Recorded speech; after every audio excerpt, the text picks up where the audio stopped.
ठीक है, 50 किलो आटा, 70 किलो चीनी, 25 चाय के पैकेट, 50 किलो चावल। ठीक है, हाँ मैं जा रहा हूँ।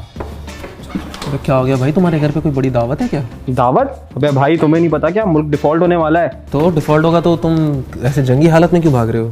भाई जब मुल्क डिफ़ॉल्ट होता है ना, तो ना कुछ खाने को होता है, ना कुछ पीने को होता है, ना तेल होता है, ना गाड़ियाँ चलती हैं, ना दफ्तर खुलते हैं और ना ही स्कूल खुलते हैं। वैसे क्या मतलब होता है डिफ़ॉल्ट होने का तुम्हारी नज़र में? मुल्क बिल्कुल ख़त्म हो जाता है। क्या आपको भी यही लगता है कि मुल्क डिफ़ॉल्ट होने का मतलब मुल्क ख़त्म हो जाना होता है? जिस सूरत हाल से पाकिस्तान अभी गुजर रहा है और जिस तरह की खबरें चल रही हैं, हर शहरी के जहन में कुछ सवालात हैं कि ये डिफ़ॉल्ट क्या होता है, डिफ़ॉल्ट के बाद क्या होता है और डिफ़ॉल्ट से बचा कैसे जा सकता है। और एक और बात, क्या पाकिस्तान सच में डिफ़ॉल्ट होने वाला है?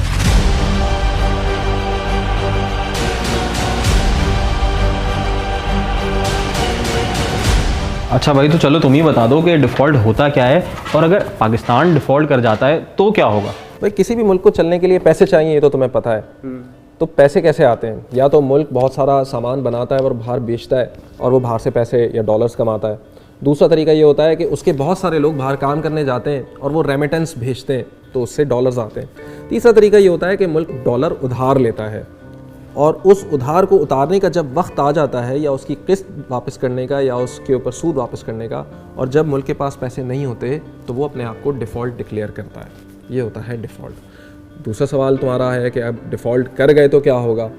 भाई तुम समोसे पकौड़े नहीं खा सकोगे। हैं? क्या मतलब? ये समोसे पकौड़े कहाँ से आ गए बीच में? भाई पाकिस्तान में खाने पकाने का मतलब एडिबल ऑयल इंपोर्ट होता है। पाकिस्तान में क्रूड ऑयल भी इंपोर्ट होता है, जो बाद में यहाँ की रिफाइनरी से कभी डीजल बनता है, कभी पेट्रोल बनता है और कभी दूसरे ईंधनों में तब्दील किया जाता है। इसी से बिजली भी बनती है। पाकिस्तान में गाड़ियों के इंजन भी इंपोर्ट किए जाते हैं और पाकिस्तान में बहुत सारी मशीनरी जिनसे हमारा मैन्युफैक्चरिंग और टेक्सटाइल सेक्टर चलता है, वो भी इंपोर्ट होते हैं। तो अगर पाकिस्तान डिफ़ॉल्ट कर जाता है, उस सूरत में उसको कोई बाहर का मुल्क कोई सामान इंपोर्ट करने की इजाज़त नहीं देगा, मतलब लेटर ऑफ क्रेडिट उसको नहीं देगा। लेटर ऑफ क्रेडिट ऐसे काम करता है कि जब आपको कर्जा चाहिए होता है तो आप बाहर के किसी बैंक को लिख के देते हो और वो बैंक फिर उस कंपनी को, जिसने या तो कर्जा देना होता है और या तो कोई चीज़ फराहम करनी होती है, उसको लेटर ऑफ क्रेडिट अप्रूव करके देता है कि हाँ मैं गारंटी लेता हूँ कि ये जो शख्स है या ये जो कंपनी है या ये जो मुल्क है, ये पैसे तुम्हें वापस करने की सकत रखता है। लेकिन डिफ़ॉल्ट हो जाने के बाद हमें ये लेटर ऑफ क्रेडिट नहीं मिलता। तो हाँ, इसका वर्स्ट केस सिनेरियो ये है कि बहुत सारी जॉब्स चली जाएंगी, और अगर हम क्रॉप बनाते भी हैं, मतलब हमारा एग्रीकल्चर सेक्टर स्ट्रॉन्ग